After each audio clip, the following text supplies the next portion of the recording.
Okay. For the recording, I'm going to repeat myself, but welcome everybody. This is our second session of studying for the IDDBA Certified Salumiere exam. For this class, I'm going to start the day with, we're going to take a little bit of a practice quiz. You may not be where you want to be or kind of know where to start studying. So I put together some questions to practice with, and I will send this complete quiz to you. So you can have it this week and take it on your own, along with the answer key. These are questions that I came up with in my studies for the exam, and I pulled it from the books. This information was from the books that they put on our reading list. They are not questions from the exam. They are merely examples that I came up with that are factual, that I think will help you get a little better for the exam. And after that, I'm going to give you a presentation about pathogens, as well as the two presentations the IDDBA has presented. All right, but to get started, and again, feel free to always ask questions, make comments, but back off those snide remarks. Just kidding. Okay, so practice exam. A lot of these questions, so there's two things we want to do with this while we're practicing with this quiz. Number one, of course, is we want to pick the right answer. But we also want to read through and move out. A good way as far as taking a multiple choice test, and I know it may sound silly to have to tell you, we're all adults here, but some of us may not have taken an exam in a little while. Now, taking a multiple choice test, there's always going to be a best answer. There may be an answer that could be okay. There may be a distractor answer, an answer that's like kind of close, but to throw you off. But there's always going to be the best answer to choose. So, and please do, let's read through it. Give me a chance to read through all the options. And then I literally would like for you guys to try to answer them. So number one, to make the product appealing to customers, what is the charcuterie or counterstaff expected to do every day to their charcuterie? A, nothing. Being preserved means the charcuterie needs no prep to be sold from behind the counter. B, wash and brush product to properly remove mold and maintain appearance and flavor. C, peel the casing off everything and pre-slice it for the customers. Or D, rinse off mold with cold water and then give the meat a vinegar bath. All right, some of these are ridiculous, right? So let's go through. Let's start at the bottom. Rinse off mold with cold water, then give it a vinegar bath. No, absolutely not. The thing is, this is cured meat. You don't rinse anything. You don't put any cured meat underwater or add vinegar to it. Vinegar is something that some people may use to clean hard cheese to prevent bacteria, to prevent mold growth. We're gonna discard that. We're getting that out. Peel the casing off everything and pre-slice it for the customers. What happens when you peel the casing off? Anybody want to answer? It's good I like a little bit of interaction. Anybody, like if you have a salami that you have say you have a whole salami chub that you're slicing at the cheese counter. So a good, 5 to 10 pound salami. What would happen if you remove all the casing of that salami and did not sell it in one day? Speeds up the spoilage. Yeah, it speeds up the spoilage. Thank you. Perfect. So it speeds up the spoilage. I know it may sound simple, but we're going somewhere. So if you remove all that, casing is on that salami to help protect it. It's like our skin. It's like the rind on a cheese. So when you're slicing a salami, you want to pull off just as much as casing as you plan to slice. That way, the casing can help protect the rest of the salami, and you really are only exposing a minimal amount of surface area of that salami while you're cutting. Okay? So perfect. So we're going to cut that out. What about between A and B? So now we've knocked two out that sound kind of silly. But if you want to make the product appealing to customers, and that's the thing too, is looking at the wording of these questions. These questions the questions on your exam are not written by professional exam writers. The exam questions that are going to be on your test were written by a committee of charcuteriers who work with IDDBA to help give their expertise. So these are written by volunteers who have come up with some good questions. Not knocking anything, but it just means that, you know, you need to pay attention to the wording and everything and make sure that it makes sense to you. They're gonna, all these questions, of course, that they've made were reviewed by an expert. So they are going to make sense. I'm not saying that, but my point here is make sure you're paying attention to every word of it. So it's not to make it healthy, you know, it's to make it appealing. So visually appealing. So when you're talking about appealing to customers, it means when they look at the case, put yourself in the customer standpoint. You're looking in the case. What do you need to do? It's absolutely not nothing. You know, the answer, nothing will never be an answer, really. So being preserved meat means that it needs no prep. You always need some kind of prep. So in this particular answer form, there's probably more you could do, but wash and brush product to properly remove mold and maintain appearance and flavor. B, that would be the answer. And so again, I wrote these questions, but I pulled these questions from books as I was reading. So please know that I was using the books, and I suggest these main three. Olympia Provisions, great book, and I think it's $8 on Amazon. And I used this book, Charcuterie, by Michael Rollman and Brian Hoslin. Great book, a lot of information. And then I used Salted and Cured by Jeffrey Roberts. They have 12 books on that list.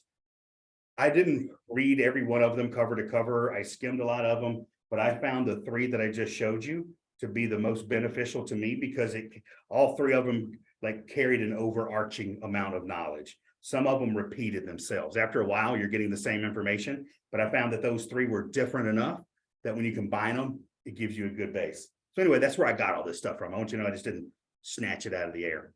All right, let's move on to number 2. And I'm going to try to hide the next questions, not make it hard on you here. Sorry, getting it bigger for you. Here we go. Where did the practice of preserving meat and with salt, originate? This you may have to guess, like this. So Asian deserts, the Australian outback, Europe, South America. So, okay, so this question comes up. How in the heck are we going to figure this up? We have to go, like, we have to think back to like where our early humans come from, like how old is the world, where some of the oldest people come from. Okay, so before we can find out what the right answer is, does anybody want to knock one off? Who thinks they know one that is not the answer? The Outback. Outback, perfect. Yeah, that's a distraction. That is not the one. So we're knocking that off. So now we get so Asian deserts, Europe, or South America. So now that we got 3, that's good. And this is the way to take these tests is you can start if you don't know something, because this one's a kind of a generic question. This is a fact. I pulled it from Salted and Cured. So it was one of their resources. The answer, who thinks they know what the answer is out of those 3, out of the Asian deserts, Europe, or South America? I gotta say A, Asian desert. Yes, the answer is Asian deserts. So this is where they believe archaeologists have found some of the earliest signs of preserving meat with salt. Now that means meat with salt. It doesn't mean, again, part of this question, you could read through and it doesn't mean who was, where did they find the first dried meat? Because it's also thought that charcuterie came along from actually almost like a sense of jerky, or even through fish, where they caught fish, filleted it, and laid it on rocks to dry out quickly in the sun. That is what's really thought. So I don't know what type of fish, but it's thought that fish may have been that. So that's not really referring to this though, but in Asian deserts. Perfect. We're gonna keep going and we're gonna do a couple of these. I think this is fun and it gives you the mindset while you're reading of what kind of information to look for. What does the word charcuterie mean? So that's something we got to know. What does charcuterie mean? So A, it is derived from the French words of for flesh, char, and cooked, cuit. B, it is a term referring to the actual wooden board cured meats are displayed before eating. C, it is derived from the French words pork, char, and cured, cute. It is the French word D, it is a French word for pig farmer. Okay, this one's a little bit harder. They're not all silly willy, right? I like the way we did it before. What is one that you would kick out? Which is one that you think is not an answer? Tell me A, B, C, or D. Which one would you mentally, if you were reading this, taking an exam, you'd be like, that I don't think is the answer, so I'm going to eliminate it. D. B. D. Oh, D? As Yeah. in what's up? But B too. Correct. D is not the answer. It is not the French word for pig farmer. No. All right, now that we got it down to 3, let's eliminate one more. What one more would you not think is the answer?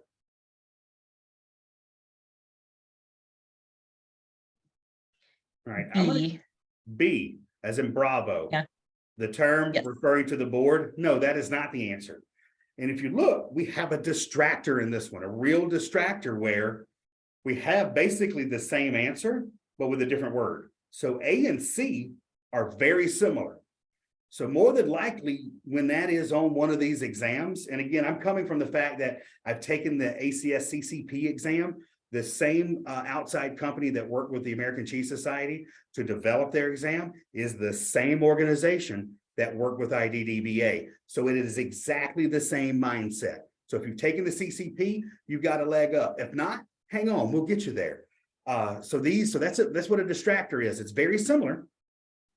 So now we got to come to it. And the only thing is, does the French word flesh or pork mean char? That's the only thing. Anybody want to take a stab at the correct answer? Is it A or C? I'm gonna go with A. A, alpha, yes. And this was written, if you paid attention to my first presentation that I gave. I gave the definition of charcuterie, and that is exactly where it comes from. So perfect. So alpha A is the answer. It comes from the word flesh and cooked. Beautiful. Now, also note, this is not, I don't have it right here. It may be on this later on, but salumi is just the Italian word for charcuterie. So if you see the word salumi, just like we're a salumiere, it just sounds better than a charcuterie, I guess. Or maybe easier to spell, but it's just Italian. Just like fromage is French and fromaggio is Italian. It's the same, okay? Perfect. Number 4, what animal, that should say meat, excuse me, is most prominent in charcuterie making? What animal meat is the most prominent in charcuterie making? Between prosciuttos and salamis and pâtés, bolognas, sausages, hot dogs. What animal meat is the most prominent? Is it chicken?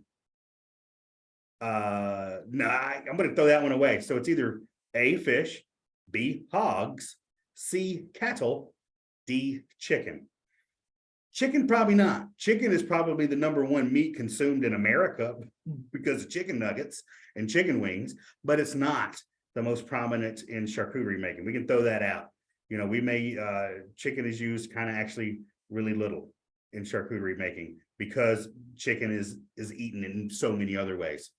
All right, so now we've got fish, hogs, or cattle.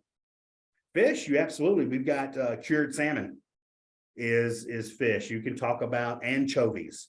Anything basically that's in a can also would fall under that. So that's a big one. Hogs, which is pork, or cattle. Who wants to take a stab at the animal meat that is most prominent in charcuterie making? Yeah, hogs. I'll give you a hint. You make bacon with it. Hogs.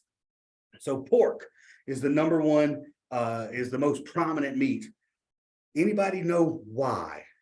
Why would hogs be the most prominent? I mean, cattle, they're big. I mean, beefs are freaking huge, right? But most beef is going to be used for raw meat. You know, whether you're going to have hamburger meat, you can preserve any of these. I'm not, so don't get confused. All of these are there is a form of charcuterie for all of them. But hogs are the most prominent because of the fact that they reproduce so rapidly. Hogs become sexually mature at 4 months old, and they could have up to, 6 to 16 piglets per litter. And besides the fact that they come to maturity pretty rapidly, they also physically grow big. They will consume a lot and they will grow quickly in size, come to sexual maturity earlier, and have a lot of pigs. So in 4 months, you got 16 piglets. 4 months after that, if half of those are female, then 8 times 16 and just boom, boom. It's almost like rabbits, right? They breed quickly. And plus, besides the fact that they breed well, hogs have a good deal of fat and a delicious flavor. You know, so that just, it helps that there's a desire to eat it besides that. All right. See, this is helpful, right? You're getting somewhere. The fat distributed throughout meat is referred to as what?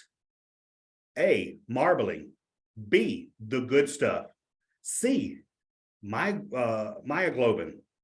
D, sinew. So I know we can get rid of one right off the bat. B, right? B is silly. The good stuff, nobody, that's not it. That's junk. So now we're going to go for A, marbling, C, myoglobin, or D, sinew. Do we know that? So, and this is meat. So let's go back and read the question if it's confusing. It doesn't say charcuterie. It doesn't say salami. It's not about cured. It's just the word meat. So looking at a steak, think about a steak. The fat distributed throughout a steak. What would you call that? It has marbling, yes. So sometimes if you're having trouble getting to that, think about it like put another word. Meat to me is steak. It could be pork. Like think about a chunk of meat, marbling. Myoglobin, what is that? That is what makes, that's what we call the blood. That's not really the blood when you cook a steak. You know, the red that comes out, that's actually just parts of the red blood cells. That's what that is. Sinew are the tough tendony bits. So sinew is where more than likely where tendons have been joined together from the muscle to the bone, that when you bite into it, it's like that tendon. If everybody's had like a chicken tender, like a fried chicken tender, and it's got that one piece that's going to be sinew, or even that you can't really chew it up. All right. We're going to do just a few more before I hit that presentation, but this seems to be really helpful for everybody. All right, we'll just do a few more. I'm going to wait. I got to hide the rest. What animal do most contemporary archaeologists point to as being humans' first domesticated food animal? Ooh, this is a good one. This is hard. So contemporary archaeologists point to this one animal as being the first food animal. Is it camel? Again, hogs, goats, or cattle? This is tough. The first domesticated one. Anybody remember from cheese? Think about domestication. It was easier for early humans to domesticate smaller animals. I want to throw that out there. I'm going goats. All right, so we got one guess at goat. Anybody else have a guess? I would knock out, just to continue on, the early form of, like, as far as early domestication, 10 to 15,000 years ago, cattle were giant. If you look at the drawings on the cave walls, those things were enormous. Not talking about killing them, talking about domesticating them. So goats is a good guess, but the answer is B, hogs. Hogs were to believe the first domesticated food animal. And I guess this is where we're going with archaeologists. Goats were probably the first domesticated animal. That may have been then more for their milk, or the fact that they could eat up rubbish and help clear foods. So again, that one found right here in salted and cured. So this is, I think it's neat learning about that. What preservation techniques preceded salt and dry curing? So before human beings figured out how to cure meat with salt and dry curing, what do we do? Was it fermentation? A, fermentation. B, air and dry curing. C, cooking. D, emulsification. The air and dry curing. Air and dry curing, yes. That is absolutely, that is the first way. Because again, you got to think about early humans.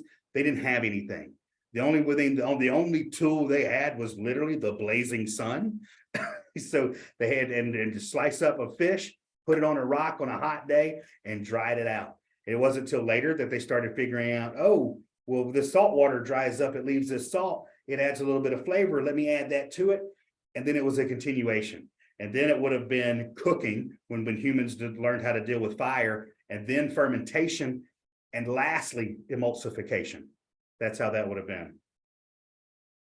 Okay. The word cure stems from what language, and what does it mean? This is a little bit more difficult, I would guess. Like you would have to read a lot more for this. Cure, is it Latin for curare, or take care of? B, an Italian word for curus, to preserve. C, a French word, cuit, which is to cook, or a French word, cuit, which is to salt. This one, like, it's hard to grasp without kind of reading, but this will be a pure guess, I think. Does anybody want to take a stab at the correct answer? It's even hard to knock one off. Like we noticed that, we had charcuterie. Remember, we had that in an earlier question. So if we go back to that earlier question, we make it look that it's not cute. If we go back to, and this happens on tests all the time, we knew that that was the right answer. And it means cooked. So just by going back to another question, sometimes that can help us get to another answer. So let's go back to this word. So we know it's not to salt. Thing is, it takes that one out, if that makes sense. But it's not going to be this one either. The correct A, correct. The answer, Latin word curare, which means to take care of. That's cure. So we're not talking about the word charcuterie. The word charcuterie was first. This is cure. And that means to take care of. Excellent. We'll do two more before we head on into another presentation. Which of the following is Italian for to dry from the inside out? Ooh, that's a good one. So is it A, cotto, B, salumi, C, salumiere, D, prosciutto? That's a tough one, right? How would we start by knocking that off? So, salumi is a catch-all term for all charcuterie. Not all charcuterie is dried from the inside out. So I would knock that out. Salumiere is an expert in salumi. That's what we all want to become. That's a little trick that we threw in there. So we want to become a certified salumiere, one who works with. That's out. So it's actually between two different styles of meat, cotto or prosciutto. Which of those, cotto or prosciutto, is dry? The thing is, one of those prosciuttos is actually boiled. One is dry cured. So it'd have to be prosciutto. Correct. Have to be prosciutto. So D, prosciutto. There is a prosciutto gran cotto. And as you learn more about charcuterie and going through there, it's one of my favorite hams because it's boiled. It's got a softer texture and it's much less salty. My doctors like knock off the salt, Nathan. So I'm like, okay. But prosciutto, that's what that means. Great answer. All right, last one for the day. And then, like I said, I'm going to email this to all of you. I think I've got 60 questions on here. So you got 50 more to practice by yourself. And I'll be working on hopefully creating a little bit more to add to this as we go through. A hog, okay, so this is very interesting, and you will get this in one of these books. A hog transforms everything it eats into what in its body?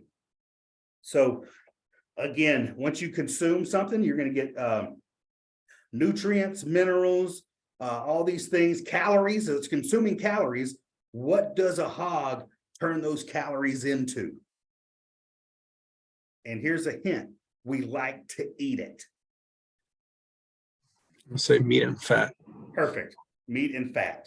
So that may have been, and again, I wrote these questions and I'm trying to I kind of helped submit some of the CCP questions years ago. So I tried my best in my mindset to write it appropriately. So hopefully they're not too confusing, but think about that. But hog transforms everything it eats. So you just have to think everything it eats is calories. Just when you consume something, don't think about what it is, but it's calories. Whether we eat a donut or broccoli, it's calories that we're eating and we're consuming, and we convert it into something.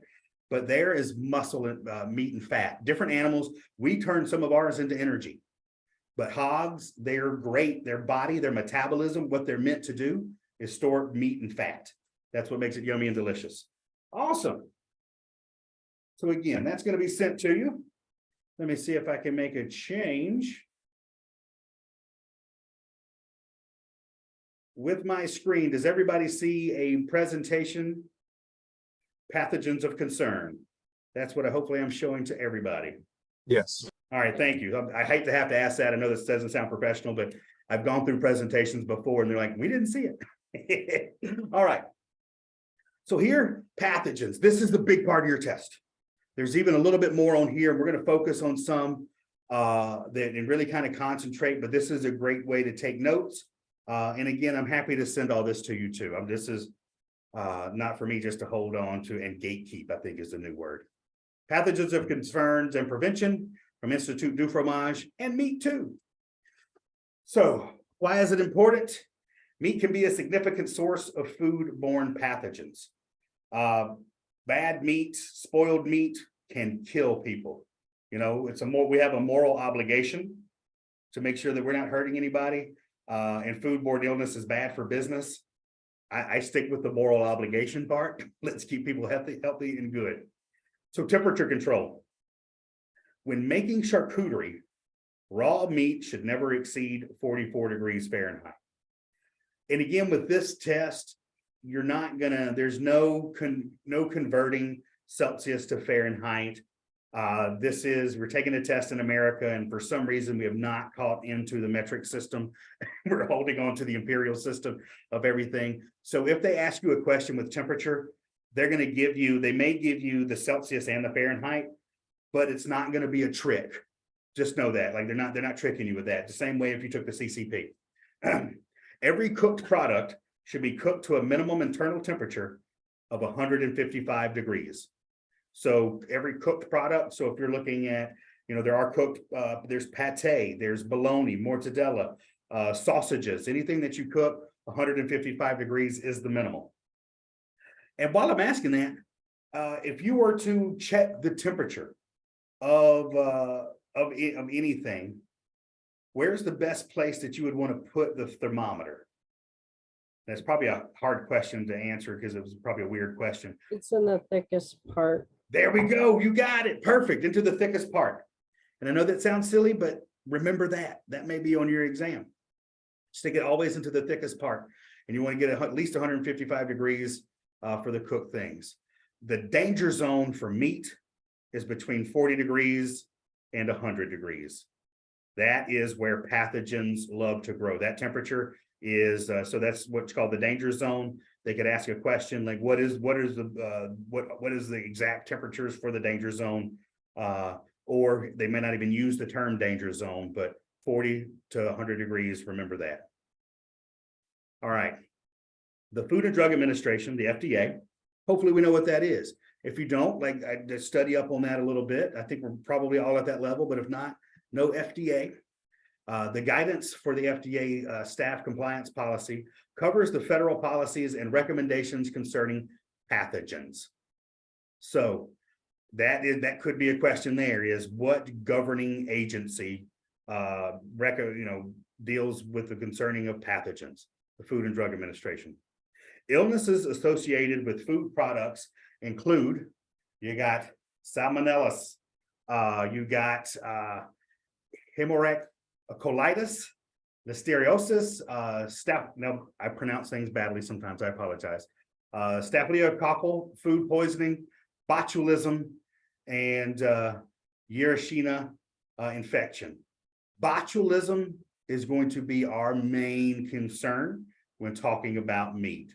You can get illnesses from different things, but botulism is what we want to prevent and what kills people in the meat and cured world.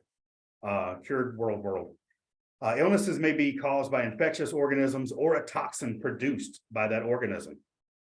So Listeria, and I would, as you go along through your studying, if you're making flashcards, I highly suggest it, list out all of the pathogens that you find in the books and here, and write down where they come from, like what causes them, and what illnesses, what are your symptoms, and what could happen. So Listeria is found in soil, water, floor drains, freezers, processing rooms, floor mats, foot baths, and conveyor belts. Basically everywhere. Listeria could be everywhere. Psychotrophic, which means it can grow under refrigeration. That's a good word just to know. Not that they may ask you what it means, but they may just use it in a sentence. And if you don't know what it means, you may not be able to answer that question. Can live in processing environments for years. Listeria has shut down processing plants from here to Kingdom Come. There's always some places like that. Illness can occur as sporadic or large outbreaks. Can be killed by pasteurization. Able to form a biofilm protecting it from sanitizers and cleaning agents. It's typically found in people with low or compromised immune systems, such as infants, a pregnant adult, and the elderly. So that's who really has to worry about Listeria. I mean, we all do, but for the real problems come in with those people. Symptoms of Listeria can include flu-like symptoms, fever, muscle aches, headache, meningitis, miscarriage, stillbirth, premature delivery, and death. All of those are horrible things we may not want to think about, but that's why preventing Listeria is so important. And for those of us working in the food world, we have to know this and we have to fight to beat this. These are the reasons why they create these certifications, and for all of us people in the food world to study, because people who take these exams, we end up becoming the leaders of the food world. We need to know this so we don't kill people. All righty, E. coli. We've all heard of this. Most strands of E. coli do not cause illness. It's found in the intestinal tract and feces of cattle, and they can live in healthy cattle. Contaminated animal drinking water is believed to be the probable source of infection, can be killed by pasteurization, and undercooked ground beef and unpasteurized milk are the main carriers of E. coli. And we don't do, the thing is, this may not be the biggest threat for us in the charcuterie world, being that the ground beef may not be the biggest thing that we cook with. But also, so symptoms may include bloody and non-bloody diarrhea, abdominal cramps, kidney failure, death, and then Salmonella. There are several strands. Know the most common, found in the intestinal tract of warm-blooded animals, including humans. Causes illnesses that can develop 12 to 72 hours after exposure and last 4 to 7 days. Can be killed by pasteurization. Commonly passed on by individuals who have not washed their hands after using the bathroom. Disgusting. So we also know that as far as how to keep things clean, washing our hands is a good step. And as simple as that is, things like that could also be on your exam. So possesses resistance to multiple antibiotics. The symptoms include diarrhea, abdominal cramps, fever, headaches, constipation, vomiting, and some strands can be fatal. Let's see here. Campylobacter found in intestinal tract, udder, and feces of cattle and poultry and wild birds. Wild birds, that may be good to know if you're going to do something with duck. There's a lot of duck confit out there, right? And in contaminated water sources, most common cause of diarrheal illness in the U.S. Causes illness 2 to 5 days after exposure and lasts 5 to 10 and can be killed by pasteurization. All right, symptoms the jejuni, the bloody and non-bloody diarrhea, same thing.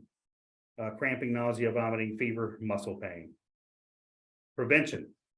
Pathogens in food products can indicate poor sanitation, temperature abuse, inadequate pasteurization, fermentation failure, and or obtaining meat from diseased animals. That right there, when I'm reading and studying things, that reads like a question to me. You see what, like, some things you read over may not seem like it has a lot of information, but just reading that, pathogens in food products can indicate, so it could say, what are indicators of pathogen in food products? And boom, boom, boom, boom, boom, you've got a lot of these right here. That's how like a lot, like not just me, but other people who may write questions think about when writing questions. That's an easy one. Lack of sanitary practices or inadequate processing conditions may contaminate the products made from the meat. Cleanliness and temperature control are vital to making safe food products. So that's huge. So just that one in and of itself. What are vital to making safe food products? A lot of money. B, cleanliness and temperature control. Right there, you got questions. All right, HACCP. This is very important. Those of you who are CCP probably remember this. Hazard analysis and critical control points.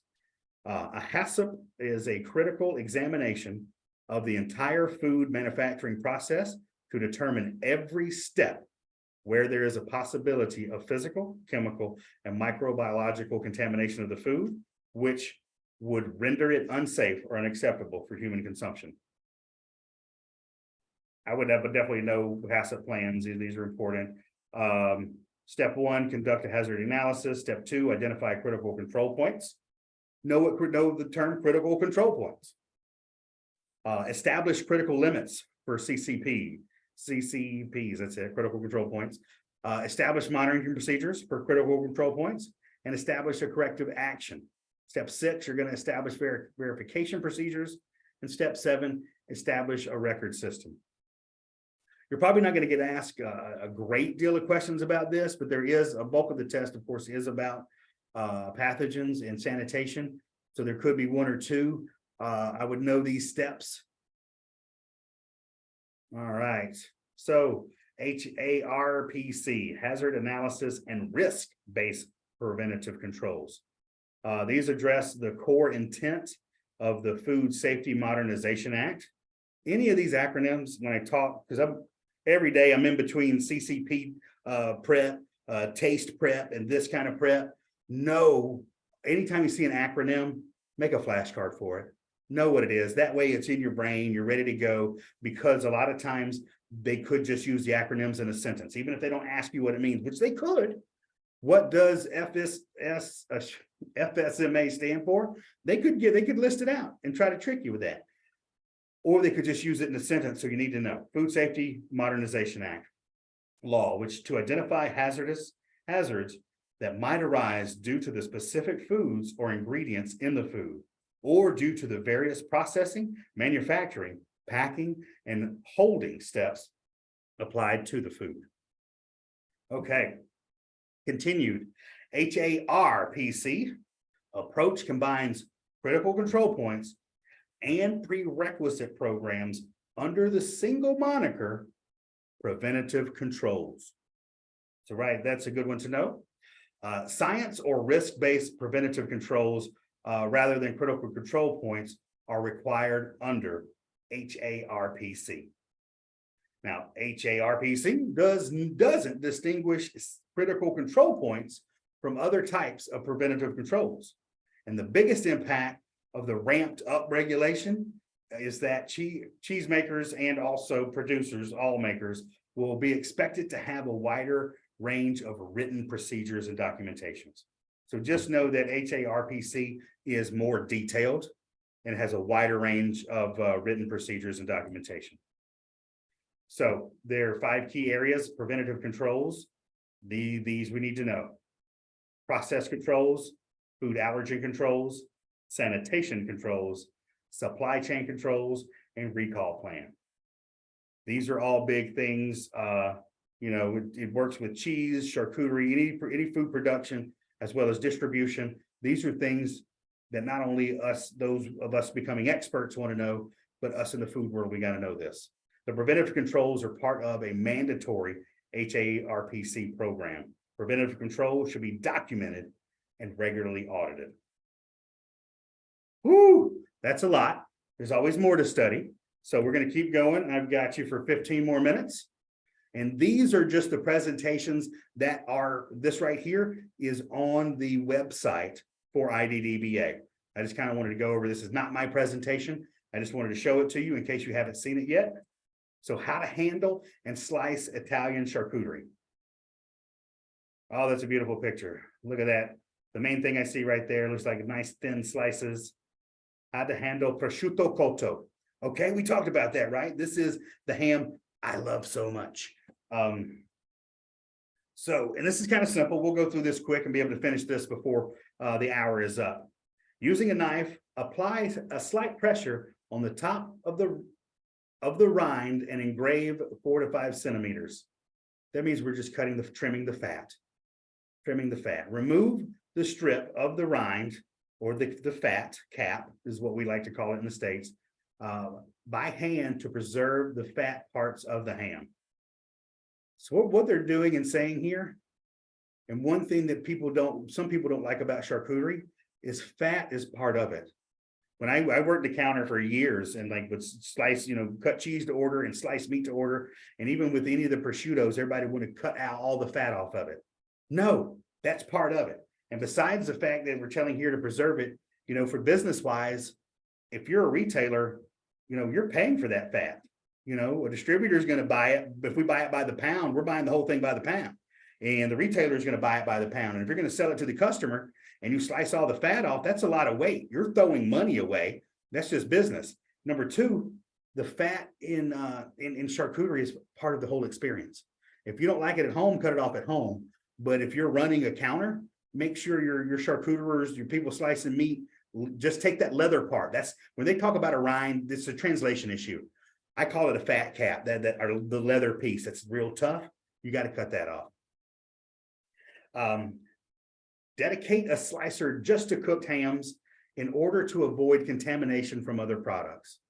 Something like that. I know, we know this, but if the IDDBA thought enough of these presentations to put them on their website, then the chance of questions coming from these presentations is high.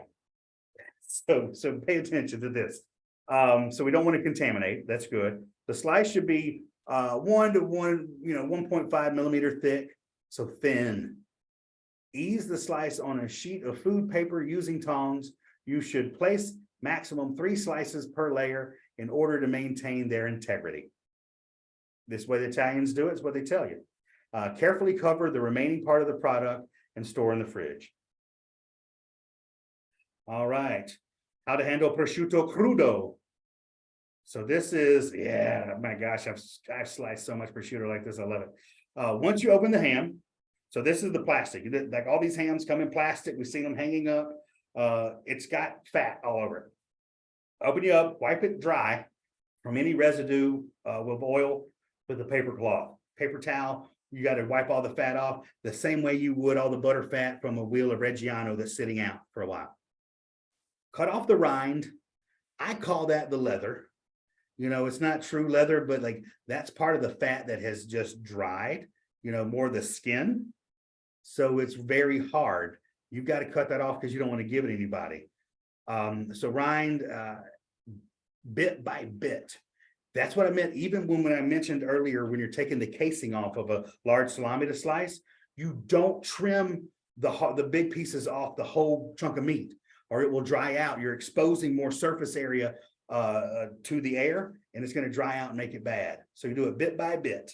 The fat should not be entirely removed, as it gives the ham its typical sweet, rich taste. Already said that. That's something that's really important. And good to know, the fat of Parma ham is made by 70% unsaturated fat and is characterized by low percentage of cholesterol. That sounds like a question to me. That's something that if the Parma people were invited by IDDBA to write questions, that's something that imagine these test writers too, especially if they're representing a brand, they're going to want you to know some important pieces and find something important. And if I work for the Parma League, I would want people to know that fat is good for you, or not as bad for you as thought. So I would remember those percentages. All right, so make sure the ham is free from any presence of lard. There you go, and place the ham on the slicer. Remember to turn the ham on each side from time to time to avoid it from curving. That's a good tip. All righty, and as you slice the ham onto the food paper sheet, ease each slice through overlapping the others so that they do not stick together. Max 7 per layer. And as this is a suggestion or a guide, they could say, as far as the organization that wrote this up, they recommend how many slices of prosciutto ham per layer of food paper when slicing it for a customer. 7. Between each layer, apply some film to avoid the ham from sticking together. The ham can be sliced until the end, so it'll be difficult to keep uniform slices over time. However, the rest can still be used. It can be sliced into thicker slices or even cubes and be used for cooking. That sounds like a question. What is good use for the small end bit of prosciutto hams that's hard to slice for customers? Cut it up in cubes and use it for cooking. All right, how to handle salami? Here we go. I already told you all this. Avoid removing all the casing at once, as its function is to protect the salami. Same thing with the fat on it. And I've seen people, some places, some retailers or shops, I've seen them remove all of it because they think it just looks better. And like, who wants to look at that white stuff? But like, the casing has a purpose. It needs to be on there. That's part of the look of it. It looks rustic, but it helps protect it. To maximize the integrity of the salami, remove a maximum of 5 to 6 centimeters of the gut, which is the casing, as you slice it. This helps preserve the product. For the Milano, Ungrese, and hot sopressata, you should use a slicer. So this is just saying to go, and those are big. And as you can tell, like even the picture, those large format salamis are made for a slicer. That's just the way it is. They didn't, large format salamis didn't come about until some form of slicer was invented. The slice should be 1 to 1.5 millimeters thick. That's the same for ham. Use tongs for each slice, and place a maximum about 15 per layer. For chubs, it's recommended to use a knife. I think that's the main thing to remember.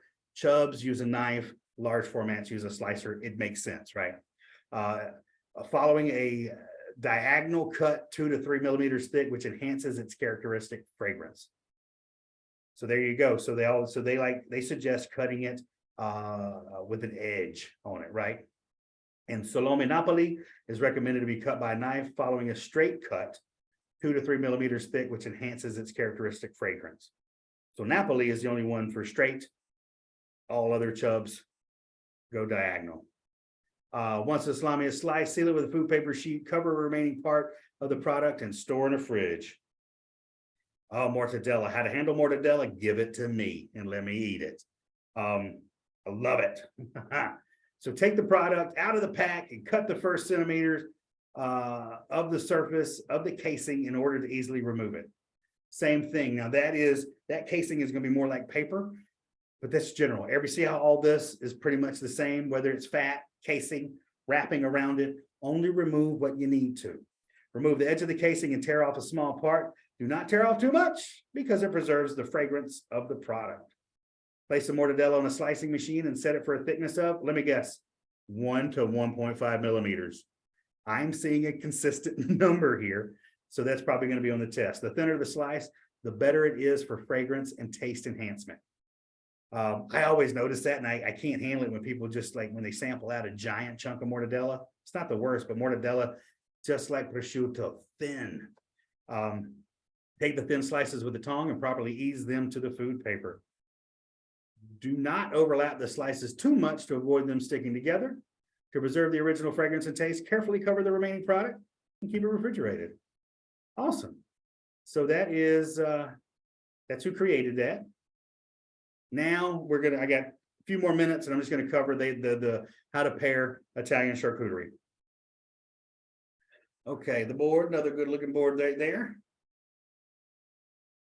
This is showing, I'm sure they talk about just the different ways you can use charcuterie. Nice, good charcuterie board going with something acidic like an olive to help break up the fat. Nice bread, making a delicious sandwich. Yeah, but I would eat that right now. Mortadella with looks like a little ricotta or creamy fresh cheese. Put it in a salad. So how to pair prosciutto cotto. Best pairings, fresh cheeses, ricotta, mozzarella, cream cheese, bread, warm ciabatta. Absolutely. Rye bread, focaccia, breadsticks, fruit, fresh pineapple, grapefruit, pears, wine, prosecco, vermentino, and Riesling. So this may seem generic to you, but again, if they put this on their website as a study tool, then you're going to get several questions from here and use this. Of course, my answer when we're talking about pairings, one could also say, whatever you eat, whatever you like. These are suggestions given by Italians of how to use their product. So I would stick with these as much as possible. So the more examples, so recipe, you're not going to have to give, like, they're not going to ask you about specific recipes. I wouldn't worry about that as much, but I would absolutely try it. If it were made for me, I would go for it. How to prepare prosciutto crudo, so aged. So mildly aged cheeses like fontina, asiago, gorgonzola, with a baguette, focaccia, breadstick, croissant.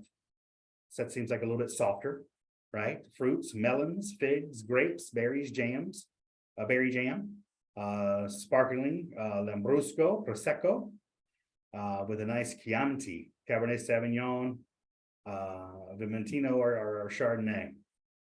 Easy. Another recipe, chicken involtini prosciutto crudo. Again, they're not going to ask you about a recipe. They may use the name of it in the test, but I think this is just more for fun of different ways how to use their product.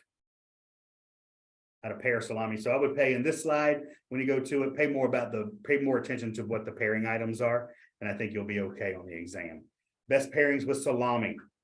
Cheeses like cream cheese, mozzarella, provolone, bread, brown bread, crusty white bread, breadsticks, taralli, fruits and vegetables, figs, grapes, and chestnuts, eggplants, stir-fried zucchini, big Italian dish, stir-fried zucchini, carrots, and with Barbera, Merlot, nice white wines.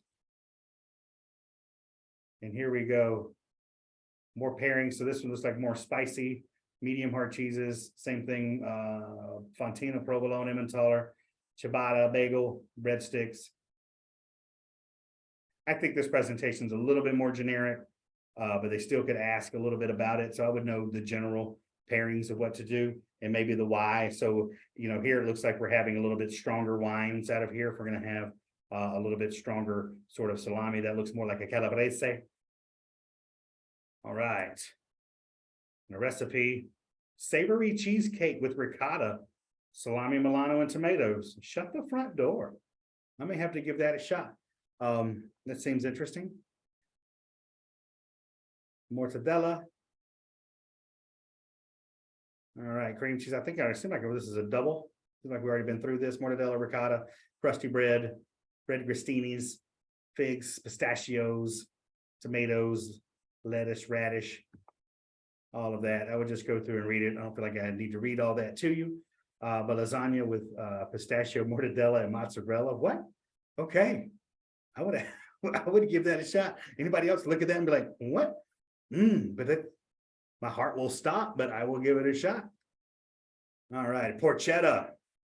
So of course, looking at that porchetta, you are talking about a pork loin that is going to be wrapped in bacon and cooked. So this is a cooked charcuterie, which is absolutely delightful, where they like to get a crisp on that skin. And this one, of course, if you can get a fat slice off of it to get one whole slice, that's great. But more often than not, if you got something that size, you're going to cut it by knife. So this is cooked. So they're suggesting savory cheeses: Parmigiano Reggiano, Pecorino Romano, Scamorza, and Provolone. Warm crusty bread, focaccia and rolls, apples and pears and grapes. Oh my!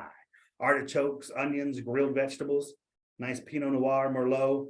So this is more of a meal, I think, and that's what I'm getting when I'm reading through that. Beautiful.